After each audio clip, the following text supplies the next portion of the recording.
స్వతంత్ర దినోత్సవం సందర్భంగా నిర్వహించుకుంటున్నటువంటి ఈ స్వతంత్ర వేడుకలకు సభా వేదికను అలంకరించిన పెద్దలు, ఉపాధ్యాయులు, ముఖ్యంగా నూతనంగా ఎన్నుకోబడి ఇదే స్కూల్ విద్యార్థినిగా ఈరోజు ఎస్ఎంసీ చైర్మన్ గా ఉన్నటువంటి పద్మావతి గారు, అలాగే వైస్ చైర్మన్ గా ఉన్నటువంటి శ్రీ గారు,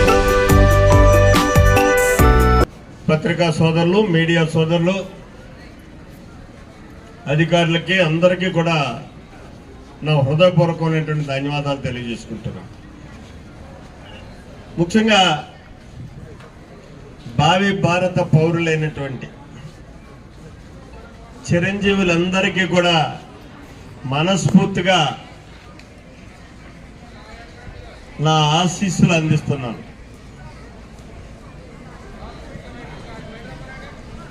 ఈరోజు మనం అంటే ఈ వేదిక మీద ఉన్నటువంటి, వేదిక ముందున్నటువంటి ఈ ప్రాంగణంలో ఉన్నటువంటి ఎవరో కూడా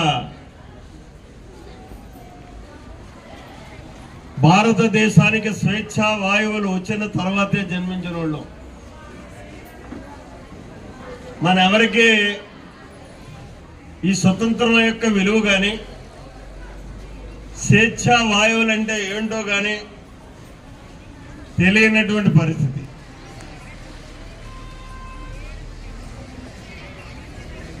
ఎందుకంటే ఆ రోజు చరిత్ర చెప్తున్నటువంటి సత్యాలు కానీ ఒక్కసారి మనం చూసుకున్నట్టయితే, భారత పౌరులు ఎంత నిర్బంధంలో జీవించారు అన్నదానికి చరిత్ర సత్యాలు ఎన్నో చెప్తున్నాయి. దాన్ని పురస్కరించుకునే రవి అస్తమించినటువంటి బ్రిటిష్ సామ్రాజ్యాన్ని 400 సంవత్సరాలు పైబడి ఈ భారతదేశాన్ని హస్తగతం చేసుకున్నటువంటి ఆ సామ్రాజ్యవాదుల్ని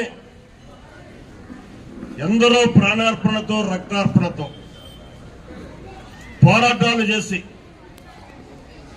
వివిధ రకాలైనటువంటి పోరాటాలతోటి ప్రతిఘటించినటువంటి పరిస్థితి ఉన్నా, అహింసావాదంతో ఈ రవి అస్తమించిన బ్రిటిష్ సామ్రాజ్యవాదుల్ని ఈ దేశం నుంచి పాల్గొన్నటువంటి మహోన్నతమైనటువంటి నాయకత్వం, ఆనాటి ఉద్యమానికి నాయకత్వం ఇచ్చినటువంటి మహాత్మా గాంధీ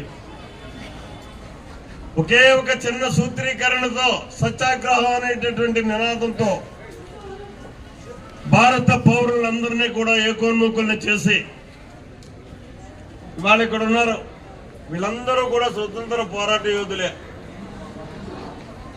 ఈ వేషధారణలో ఉన్నటువంటి వ్యక్తులంతా కూడా ఈ దేశం కోసం ఏమీ ఆశించకుండా రేపు పుట్టబోయేటటువంటి భారత పౌరులు స్వేచ్ఛా వాయువులతో జీవించాలి అనేటటువంటి ఒక మహద్దాశయంతో ఆనాడు ఉద్యమించినటువంటి ఉద్యమకారుల సందర్భంగా మనకి ఈ స్వేచ్ఛా అవకాశాలు వచ్చాయి.